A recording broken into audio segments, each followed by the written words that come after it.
दोस्तों, चिंता ये एक ऐसी आदत है जो धीरे धीरे हमारे जीवन से सुख और शांति छीन लेती है। जब हम चिंता करते हैं तो दिमाग बार बार उसी बात को दोहराता है और हम उन हालात की कल्पना करने लगते हैं जो शायद कभी घटित भी ना हो।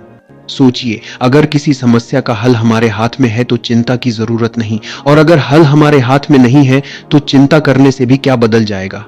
सच तो यह है कि चिंता ने आज तक किसी समस्या को हल नहीं किया, बल्कि यह हमें इतना थका देती है कि असली चुनौती आने पर लड़ने की ताकत ही नहीं बचती। इसीलिए कहा गया है, चिंता चिता के समान है।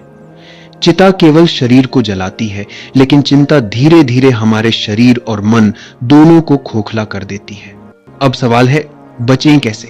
पहला कदम है यह समझना कि हर चीज हमारे नियंत्रण में नहीं होती।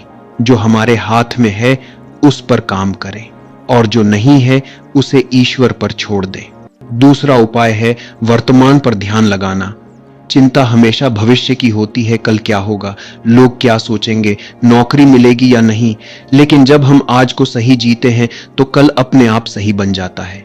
तीसरी आदत है ध्यान और मेडिटेशन। बस कुछ देर शांत बैठकर गहरी सांसें लीजिए, धीरे धीरे मन स्थिर होने लगेगा और चिंता कम हो जाएगी। याद रखिए, खालीपन भी चिंता को जन्म देता है, इसलिए खुद को व्यस्त रखिए। किताब पढ़ें, नया हुनर सीखें, व्यायाम करें, संगीत सुने। एक और कारण है तुलना करना। सोशल मीडिया पर किसी और की सफलता देखकर लगता है कि हमारी जिंदगी व्यर्थ है, लेकिन हर किसी का समय अलग होता है। असली ताकत जल्दी मंजिल पाने में नहीं, बल्कि लगातार कोशिश करने में है।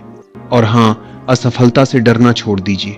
इतिहास गवाह है कि हर सफल इंसान कई बार असफल हुआ है। थॉमस एडिसन अगर चिंता में डूबकर हार मान लेते तो शायद आज हम अंधेरे में जी रहे होते। तो दोस्तों, समझदारी यही है कि हम किसी समस्या को दो बार न जिए, एक बार चिंता करके और दूसरी बार सच में। बेहतर है कि दर्द को आधा करें और तभी सोचें जब सच में समस्या सामने आए।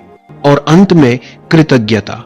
जब हम अपने पास मौजूद चीजों के लिए आभारी होते हैं तो छोटी परेशानियां बड़ी नहीं लगती।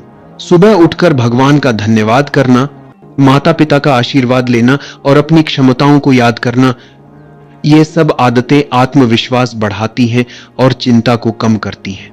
सबसे बड़ा हथियार है विश्वास, अपने ऊपर और उस शक्ति पर जिसने हमें जीवन दिया है। जब तक यह भरोसा है कि अंत में सब ठीक होगा, तब तक चिंता कभी हावी नहीं हो सकती।